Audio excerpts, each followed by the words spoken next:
dois temas de hoje são os últimos dois da segunda parte e que têm a ver com os dois exercícios do ministério, e os principais, naturalmente, a autoridade na Igreja, o bispo na comunhão eclesial, por um lado, que é o tema 12º, e por outro lado, o tema do bispo de Roma e a comunhão com a Igreja Universal.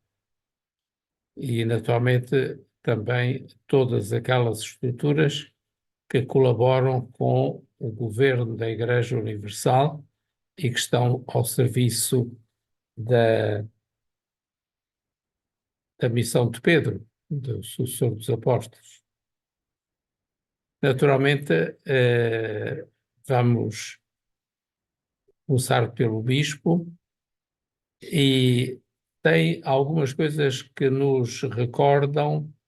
uma visão anterior que tratámos na última lição, faz hoje 15 dias,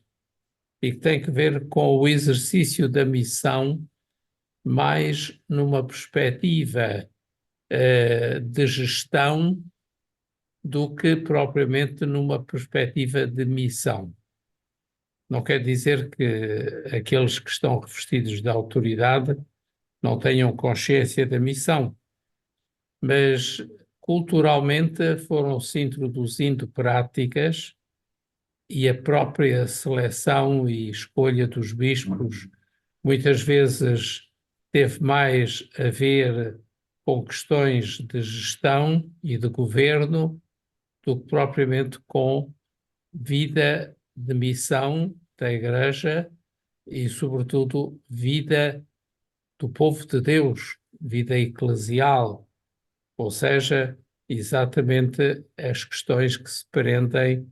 com a nossa vida como sinodalidade, como corresponsabilidade no dia a dia da comunidade cristã. É muito interessante, a primeira parte, como sabem, são sempre três partes: as convergências, aquilo a que o Sínodo chegou a um acordo e que apresenta como conclusão concordada, as questões a aprofundar, portanto, quando falamos de coisas que naturalmente ainda requerem uma maior reflexão em ordem à tomada de decisões. E depois a terceira parte, como sabem, são propostas que já surgiram na primeira sessão do Sínodo, em outubro de 2023, e que vão voltar outra vez a ser abordadas, aprofundadas, na próxima sessão de setembro, outubro próximo. Então, a propósito do bispo, na perspectiva da comunhão eclesial, a primeira convergência é um bocadinho, digamos, um resumo da perspectiva do Concílio Vaticano II, que apresenta os bispos como sucessores dos apóstolos, postos ao serviço da comunhão que se realiza na igreja local e entre as igrejas e a Igreja Universal. Portanto, o Concílio Vaticano II falou de toda esta teia de relações, de cada porção do povo de Deus que está confiada a um bispo e que constitui uma igreja local e que é, de alguma maneira, governada na perspectiva tradicional com o seu presbitério e com os outros ministros ordenados, nomeadamente os diáconos. Mas, por outro lado, também na relação com os consagrados, ou, porventura, com os outros bispos a nível da Conferência Episcopal e com o Santo Padre como Bispo de Roma. Mas aquilo que o Vaticano II alterou, ao fim e ao cabo, e a que nos referimos, e que está na base daquilo que podemos dizer é a nova perspectiva apresentada agora mais desenvolvidamente no Sínodo, que é exatamente a comunhão eclesial e a missão na perspectiva da comunhão eclesial. Portanto, podemos dizer que a primeira convergência é à volta da nova doutrina sobre o episcopado que foi abordada, desenvolvida naquela, como toda a gente sabe e conhece certamente, foi o decreto Christus Dominus, que é o decreto sobre o episcopado, sobre a teologia do episcopado. A segunda convergência é de que, naturalmente, o bispo é, na igreja particular, o primeiro responsável pelo anúncio do Evangelho e também por presidir a liturgia como vida celebrativa, vida vivida evangélica das comunidades cristãs, a que o bispo preside no seu todo, ou seja, enquanto igreja local, mas também o presbitério em comunhão com ele, que depois preside às diferentes comunidades pastorais ou paroquiais. Naturalmente, o bispo aparece nesta perspectiva sempre do Vaticano II como princípio visível de unidade e tem como particular tarefa aquela de discernir e de coordenar os diferentes carismas e ministérios suscitados pelo Espírito para o anúncio do Evangelho e o bem comum da comunidade. Portanto, é um ministério realizado de modo sinodal e, sobretudo, tal acontece quando é exercido na perspectiva da corresponsabilidade, ou seja, quando a pregação se alimenta da escuta do povo fiel de Deus, quando a santificação e a celebração litúrgica têm origem na humildade e na conversão. Portanto, digamos que a reflexão do Sínodo pega na teologia do episcopado e da igreja local do povo de Deus, desenvolvido pelo Concílio Vaticano II,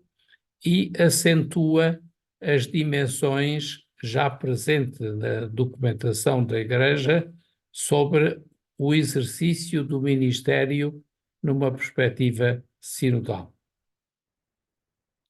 Terceira grande convergência é sempre ainda na perspectiva da teologia do concílio. O bispo tem um papel insubstituível. Digamos que não há uma alternativa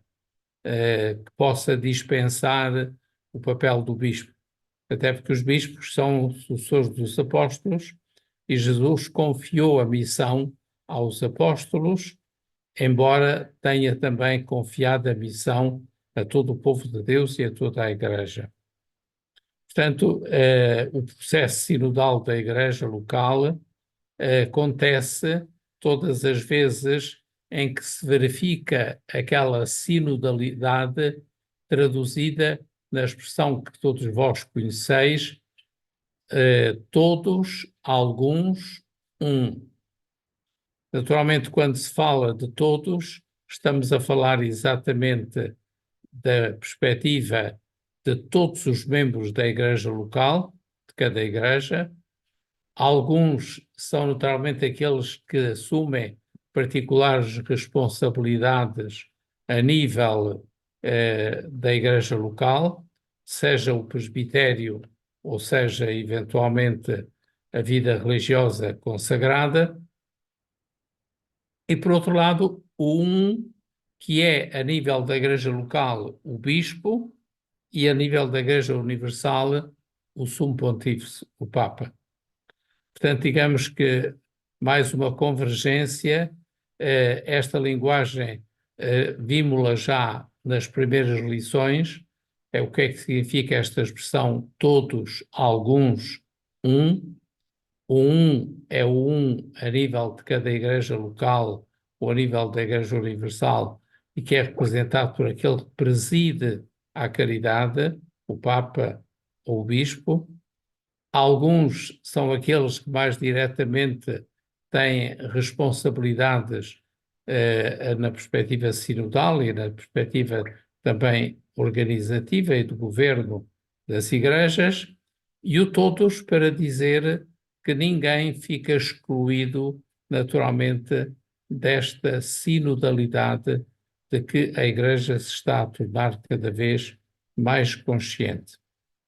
E neste caso concreto da Igreja local e do Bispo como responsável da Igreja local, para todos o Bispo é chamado a ser o exemplo da sinodalidade. Isto quer dizer que o primeiro grande responsável, o primeiro grande promotor, aquele que em primeiro lugar deve exercitar a sinodalidade, deve ser, antes de mais, o próprio Bispo.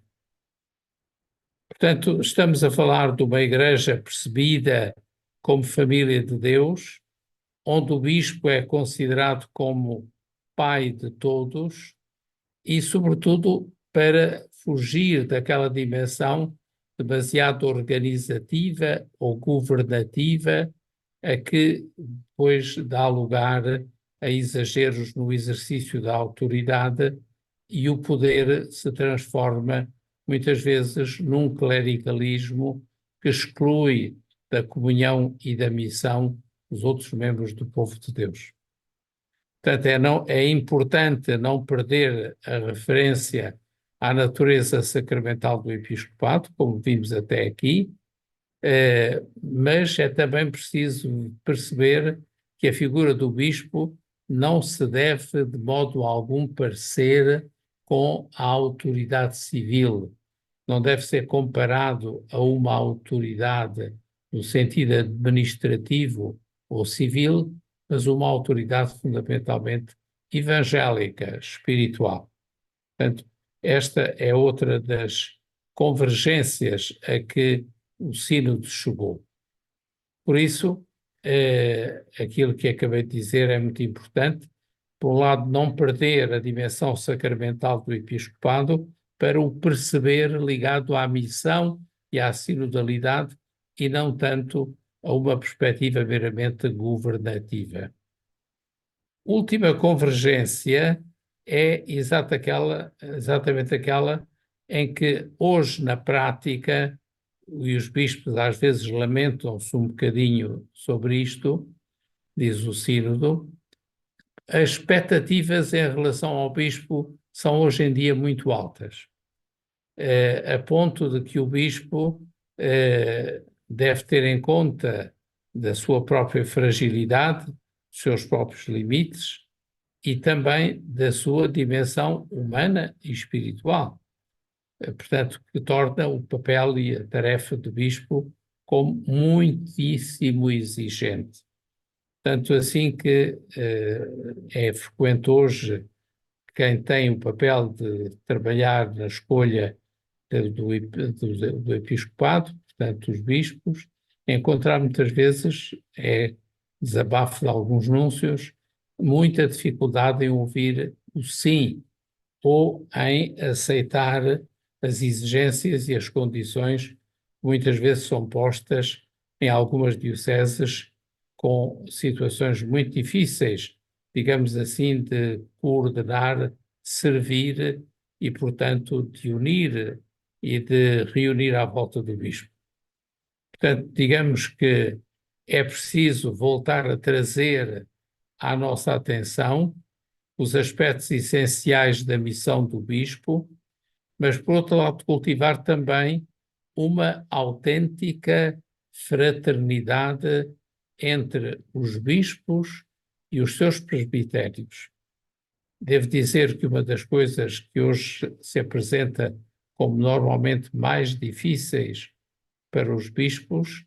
e até também, de certo modo, para os presbíteros, é exatamente este ponto que é um dos mais frágeis. Digamos assim, os bispos às vezes encontram grande dificuldade na gestão exatamente desta fraternidade ministerial, ou seja, das diversas vocações ao ministério, seja o presbitério, seja também o diaconato permanente. Portanto, temos que, como dizia, trazer de novo ao centro das nossas atenções, sobretudo, a missão que é comum a todos, embora na diversidade das suas competências. Quanto às questões a aprofundar, o Sínodo diz que, a nível teológico, é necessário aprofundar mais o significado da relação de reciprocidade entre o bispo e a igreja local. Noutros tempos, e provavelmente os mais velhos até se recordam disso, havia muito a dimensão do esponsal do bispo relativamente à sua igreja local. O bispo via na comunidade local que lhe estava confiada como que a sua esposa, no sentido da comunidade que ele desposava. Aliás, o anel que recebia e que usa habitualmente na mão direita tem que ver exatamente com esta dimensão esponsal do bispo. Porquê? Porque ele é chamado a guiar a sua comunidade, mas ao mesmo tempo a reconhecer e a proteger a riqueza da sua história, da sua tradição e até mesmo dos carismas que estão presentes em cada igreja local. Portanto, isto é uma forma de dizer que precisamos de aprofundar e o Sínodo sentiu essa necessidade de aprofundar esta relação fraterna, esta relação esponsal entre o bispo e a sua comunidade. A segunda necessidade em termos de aprofundamento é exatamente a questão que diz respeito aos aspectos, por um lado, do sacramento da ordem, portanto, aquilo que dissemos atrás, a teologia do episcopado, e, por outro lado, os aspectos mais jurídicos ou canónicos,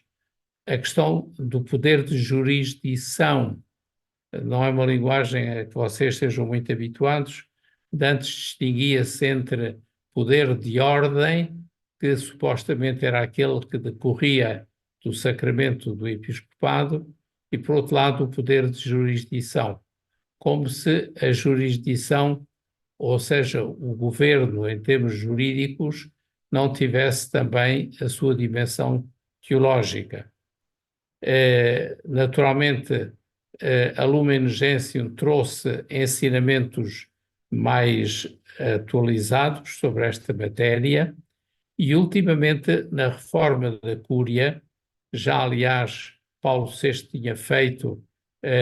a primeira grande reforma da Cúria Romana, depois João Paulo II voltou a fazer ou a aprofundar essa reforma, e agora o Papa Francisco também atualizou os documentos precedentes, como a Pastor Bonus, a que estava a referir-me, do Papa João Paulo II, a Predicate Evangelium, ou seja, é a nova Constituição Apostólica que promoveu a renovação dos dicastérios e a articulação entre o Bispo de Roma, o Sumo Pontífice, e, por sua vez, os seus colaboradores, entre aqueles que presidem e os que depois integram estes dicastérios. Portanto, para dizer que há aspectos teológicos e jurídicos canónicos que estão na base deste princípio de partilha das responsabilidades do bispo e, portanto, a necessidade de aprofundar as implicações ao nível da corresponsabilidade. Ou seja, ver o bispo mais como um pai que coordena a vida da comunidade e a ela preside, do que propriamente como um gestor ou um governante. Mesmo se ao bispo podem assentar bem também essas dimensões, mas o mais importante é exatamente esta capacidade de presidir à caridade e à comunhão na missão. Ainda uma terceira necessidade sentida pelo Sínodo tem que ver já com os aspectos mais humanos do exercício do ministério. Diz o Sínodo, das questões a aprofundar, que alguns bispos manifestam algum desconforto quando lhes são pedidas intervenções em questões de fé e de moral sobre as quais ainda não há um pleno acordo a nível de todo o episcopado. Ou seja, cada vez mais as questões doutrinais têm também uma dimensão local. Não podemos apenas esperar que as decisões doutrinais ou morais sejam apenas da responsabilidade da Igreja Universal e que valham igualmente e da mesma maneira para toda a gente em todo o mundo. Cada vez se deseja mais que esta aplicação da doutrina e esta definição da moral seja também integrada nas culturas e nos contextos mais pastorais com que as igrejas locais se confrontam, porque são diferentes de país para país ou até de região para região no mundo inteiro. Portanto, diz o Sínodo que é necessário refletir ainda a relação entre colegialidade episcopal e diversidade de pontos de vista teológicos, morais ou pastorais. Tudo isto acentua um aspecto a que fiz referência e a que o Sínodo também faz referência e que é uma questão mais, digamos assim, ligada aos aspectos culturais. E hoje em dia, uma das problemáticas que é transversal a todas as culturas, mais numas do que noutras, mas de uma maneira geral transversal a todas as culturas, que é a chamada questão dos abusos. É uma questão delicada, de gestão difícil. Alguns bispos têm muita dificuldade em conciliar, por um lado, este seu papel de pai e de esposo da comunidade com o papel de julgar. Neste sentido, e já no âmbito das propostas, pede-se que se avalie a oportunidade de confiar esta função judicial, nomeadamente no que diz respeito aos abusos, a uma outra instância, que não direta e imediatamente o bispo, eventualmente uma instância canónica do foro judicial, onde o bispo delega essas competências. Portanto, como estão a ver, o Sínodo olhou, por um lado, para a teologia do episcopado e a evolução que o Concílio Vaticano II trouxe a esse respeito, e, por outro lado, também a novidade das formas colegiais de comunhão e, portanto, formas de atualização da vida sinodal. Então, as propostas concretas deste tema são as seguintes. O Sínodo pede que sejam ativadas, em formas a definir juridicamente, estruturas e processos de averiguação regular da ação do bispo, fazendo referência ao estilo da sua autoridade, à administração económica dos bens da Diocese, ao funcionamento dos organismos de participação e à tutela em relação a todos os tipos de abusos, como que para dizer que se reconhece como profundamente necessárias estes processos de averiguação. Não quer dizer que se desconfie da atividade pastoral do bispo, mas sabe-se que cada vez mais estes serviços são extraordinariamente exigentes e, portanto, os próprios bispos pedem um maior escrutínio sobre estas tarefas para facilitar também a ação e a atividade pastoral dos bispos nas suas igrejas locais. Depois, outra coisa que é proposto e que é como que ainda uma concretização daquilo que o novo Código promoveu e que o Concílio já tinha também promovido e referido, que é a obrigatoriedade de um conselho episcopal.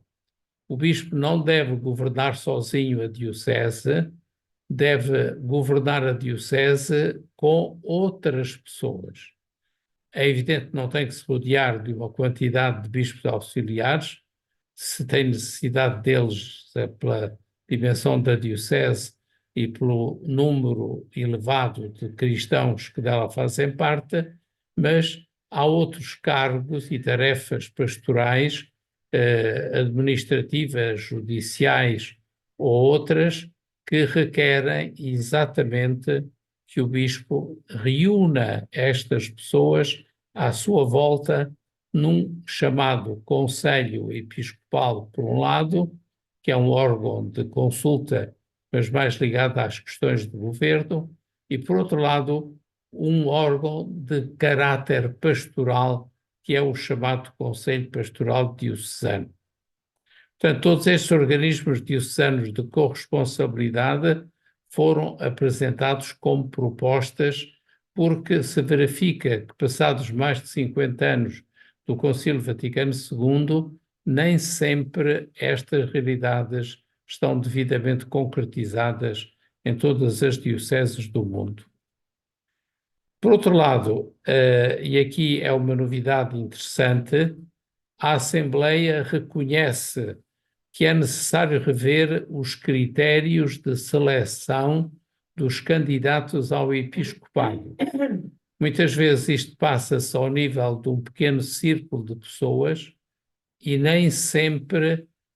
a escolha recai sobre as pessoas com maiores competências, qualidades espirituais, sinodais ou outras, que hoje cada vez mais são uma exigência a que o próprio sínodo foi extraordinariamente sensível. Neste sentido, faz-se uma recomendação concreta, é uma proposta concreta, de equilibrar a tarefa do núncio apostólico, que é, digamos assim, o principal agente na seleção dos candidatos ao episcopado, e, por outro lado, também a Conferência Episcopal. Mas ainda se faz referência a uma coisa muito importante, que é a consulta do povo de Deus. A seleção dos membros a propor para o episcopado deve também passar pelo ouvir dos leigos e por uma consulta mais alargada dos leigos. Entretanto, a última proposta que deste capítulo nos é apresentada diz respeito ao funcionamento daquele órgão clássico de governo regional que eram as chamadas metrópoles ou províncias eclesiásticas. Como vocês sabem, em Portugal há 3 grandes províncias eclesiásticas: a de Lisboa, a de Évora e a de Braga, que por sua vez tem a presidir a essa província uma arquidiocese e tem depois as diversas dioceses sufragâneas, como se diz, à volta do bispo, ou melhor, do arcebispo, como aquele que preside à estrutura regional. Penso que também aqui o Sínodo viu a necessidade de rever o papel destas metrópoles ou destas regiões para tornar as estruturas que elas representam mais sinodais e, portanto, com maior capacidade de atuação da fraternidade, do amor recíproco e da transparência e da consulta mais ampla dos bispos uns para com os outros e entre si. Então, esta é a primeira lição da nossa noite de hoje, e agora passamos aqui à segunda lição, tirada do número 13, do capítulo 13, ou seja, o Bispo de Roma no Colégio dos Bispos. Também é muito interessante, porque devemos dizer que o Concílio Vaticano II desenvolveu muito também e atualizou a teologia do primado de Pedro, e por isso o Bispo de Roma passou a ser visto naturalmente mais na sua experiência de comunhão pastoral e de missão universal, com as visitas que os papas nos últimos anos têm feito ao mundo inteiro. Como sabem, Paulo VI iniciou essa saída do Vaticano com uma série de visitas muitíssimo importantes. O próprio Papa João Paulo II foi ainda mais adiante nessa perspectiva, e Francisco também tem feito uma partilha, digamos assim, do seu ministério com as zonas mais periféricas da Igreja, ou seja, nos continentes onde menos era frequente a visita do Romano Pontífice. Então, nesta perspectiva, vamos analisar, em primeiro lugar, como é costume, as convergências. A primeira convergência diz respeito à nova dinâmica sinodal que traz uma nova luz ao ministério do Bispo de Roma. Ou seja, a sinodalidade... Temos para aí um microfone aberto que deixa vir aí uns sons um bocadinho incomodativos. Portanto, a primeira convergência vai no sentido de articular este modo sinfónico das dimensões comunitárias do todos com a dimensão colegial das conferências episcopais, dos alguns, mas ao mesmo tempo também com a dimensão pessoal do Romano Pontífice. Portanto, a Igreja ao nível local, regional e universal. Portanto, chega-se à conclusão que a dimensão sinodal está ajudando a perceber melhor o ministério petrino, ou seja, a missão apostólica do Bispo de Roma, que é intrínseco à dinâmica sinodal. Digamos que o facto de o Papa presidir a Igreja não quer dizer que esteja fechado sozinho no Vaticano, mas que presida à caridade e na comunhão das igrejas umas com as outras. Portanto, a sinodalidade, a colegialidade e o primado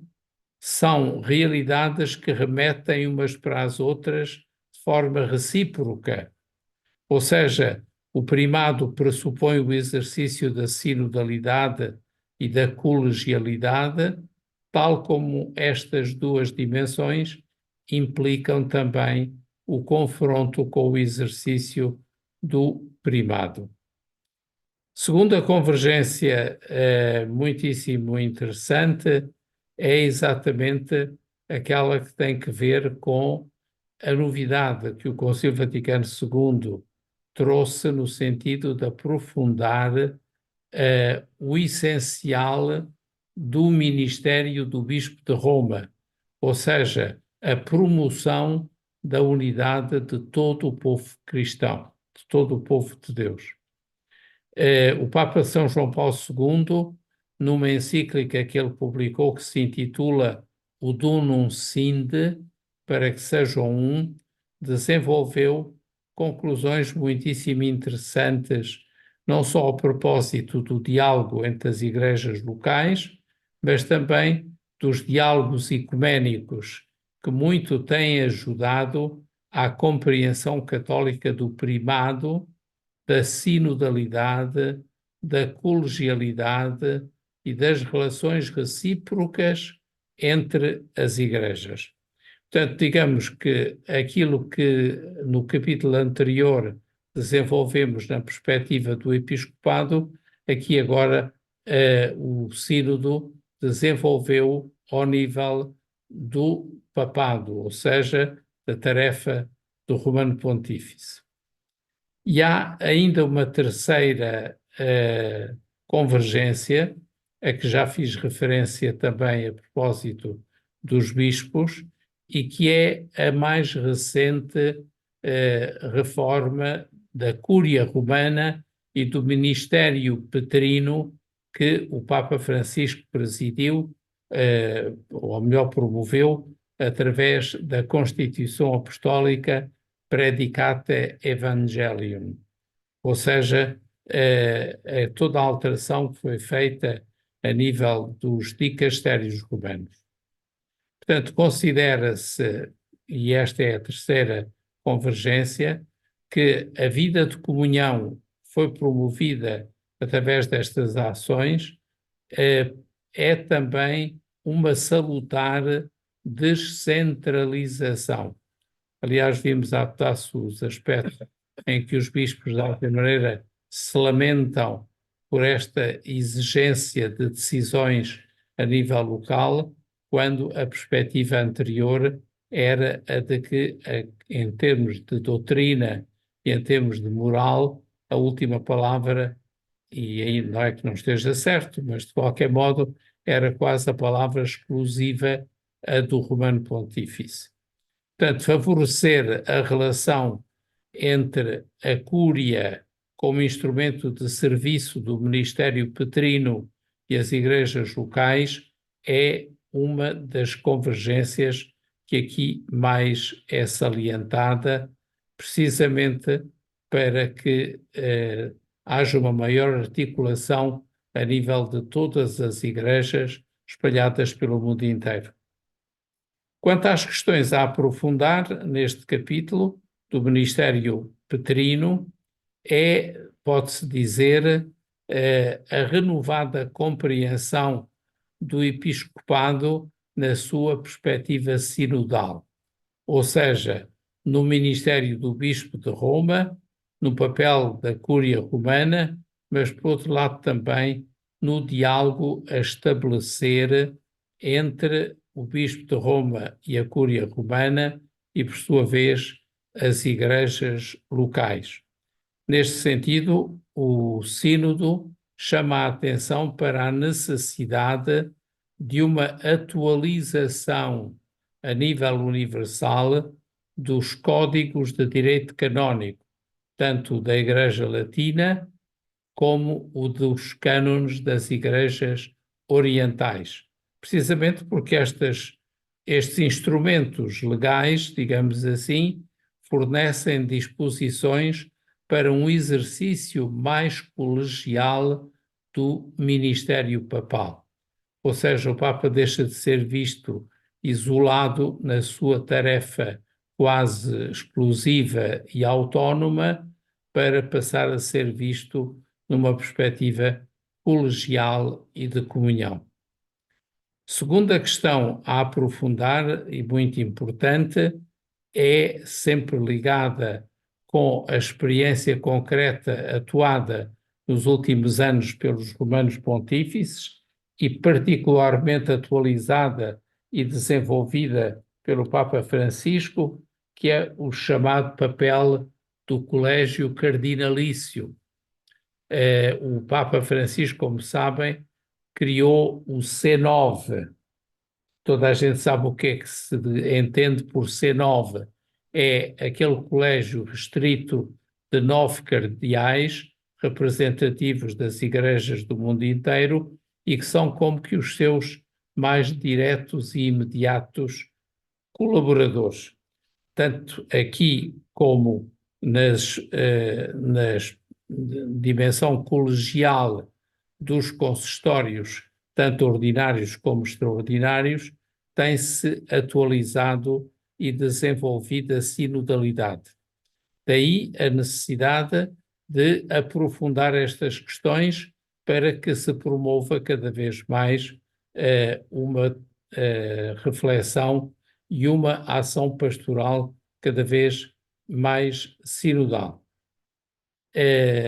Para o bem da Igreja, diz ainda o Sínodo, é preciso estudar os modos mais oportunos para favorecer o conhecimento mútuo, os laços de comunhão entre os membros do Colégio dos Cardeais e, por sua vez, também as suas próprias culturas, proveniências, para que a Igreja Universal não seja apenas uma representação em nome de todo o mundo, mas que depois é pouco concreto e efetivo, mas que estes colégios de cardeais que os papas têm vindo a promover sejam verdadeiramente expressão de um contributo diversificado que pode ser dado e é em geral dado por estes cardeais que vêm do mundo inteiro e que periodicamente se reúnem com o Papa para estudar as questões eclesiais. Entramos já diretamente na terceira parte deste segundo capítulo que estamos a tratar e que é exatamente o das propostas. Há aqui propostas muitíssimo interessantes e a primeira tem que ver com aquilo que vocês já devem ter ouvido falar muitas vezes e que certamente saberão o que é a chamada visita ad limina apostolorum, isto é, visita às relíquias dos apóstolos. É uma forma de dizer que as igrejas locais devem ter esta experiência de comunhão com os apóstolos e que a grande maioria, naturalmente, acabou por se concentrar também em Roma, embora noutras zonas do Oriente Cristão, onde alguns dos apóstolos estão sepultados e, por outro lado, também a cujas igrejas eles presidiram. Mas vem daí, vem dessa experiência antiquíssima, esta prática da visita periódica de 5 em 5 anos das conferências episcopais à Santa Sé para um encontro pessoal e de atualização e de conhecimento recíproco dos bispos e das diferentes conferências episcopais com o bispo de Roma e com os seus órgãos de participação e de atuação da colegialidade. Portanto, deseja-se nestas propostas que sejam cada vez mais estes órgãos e estas visitas sejam cada vez mais ocasiões de intercâmbio aberto e recíproco que favoreça a comunhão e um verdadeiro exercício da colegialidade e da sinodalidade. Nós estamos habituados a ouvir falar ultimamente da necessidade de fazer com que a sinodalidade e a colegialidade estejam presentes em cada igreja local, mas, por outro lado, também aqui se nota a importância de que esta colegialidade também e esta sinodalidade se atue no conhecimento recíproco das diferentes conferências episcopais com os órgãos de governo, chamemos-lhe assim, da Santa Sé e com o contacto direto do Romano Pontífice com os bispos de todo o mundo. Ainda uma nova proposta é a de que parece oportuno criar formas de avaliação sob a atividade dos representantes pontifícios. Como sabemos, muitas vezes os núncios têm papéis mais ligados só à nomeação dos novos bispos, ou seja, papéis mais, quase direi, de conhecimento da realidade de futuros candidatos ao episcopado, mas aqui o Sínodo agora apresenta uma proposta de revisão da tarefa destas figuras dos representantes pontifícios, para que também a eles sejam confiadas tarefas que podem facilitar esta maior aproximação entre o Romano Pontífice e as igrejas locais, ou seja, entre o Papa e os bispos do mundo inteiro. Uma outra proposta é aquela que pede a valorização e o desenvolvimento daquilo que já citei, o C9, o Conselho dos Cardeais. Parece que a experiência que se tem realizado e a que o Papa Francisco tem sido extraordinariamente fiel, tem dado muitos e bons resultados. Portanto, cada vez mais se pretende que seja valorizado e reforçado o papel destes conselhos de cardeais, que podem em muito contribuir com o seu contributo de experiência, de cultura, de vida, de espiritualidade, de carismas, etc., para também o exercício e o serviço do Ministério de São Pedro. Última proposta, que também ela é muitíssimo importante, é que o ensinamento do concílio recomenda que devemos examinar sobre a necessidade de pessoas que desenvolvem apenas tarefas de estudo, de avaliação, e isso podemos também usar a palavra governo, não deixa de ter razão de ser também no Ministério Petrino e no Ministério Episcopal, se justifica que estas pessoas, só porque são membros do governo destes dicastérios, têm de ser necessariamente ordenados bispos. Portanto, é uma proposta que se analise sob a vantagem e a necessidade de ordenar ou não os prelados da Cúria Romana. E por hoje é tudo, meus queridos amigos. A hora passou rapidamente, são quase 10 horas. São duas lições muito simples, mas que demonstra que o Concílio Vaticano II deu um grande impulso, ao fim e ao cabo, a esta relação entre os bispos no seio das igrejas locais, no âmbito das conferências episcopais, e, por outro lado, na relação entre estes grupos organizados de igrejas locais, através das províncias, das regiões ou das conferências episcopais, e, por outro lado, também a Igreja Universal. Creio que a sinodalidade que tão badalada e falada tem sido ultimamente em toda a Igreja,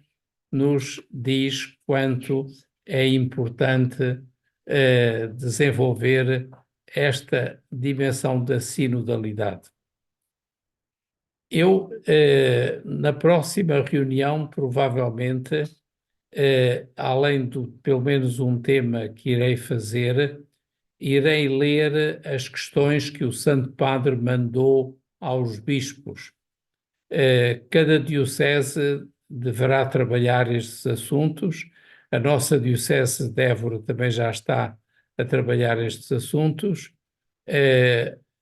Concretamente aqui na paróquia de São Brás temos um grupo a que chamamos de sinodalidade, e que são aqueles que naturalmente representam os órgãos e os ministérios no seio da nossa paróquia, para podermos também dar o nosso contributo, uma vez que o Papa deseja que as dioceses, e dentro das dioceses todas as forças vivas de cada diocese, deem o seu contributo para que a sinodalidade seja cada vez mais uma realidade verdadeiramente universal. Portanto, na próxima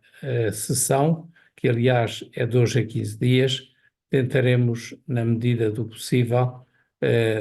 dar apenas uma lição, para deixar depois uma parte do tempo para podermos refletir, pelo menos para colocar as questões, para vocês saberem o que é que o Papa Muito pediu obrigado. aos bispos, no sentido exatamente de aprofundar as questões da sinodalidade em ordem à segunda sessão do Sínodo em outubro próximo.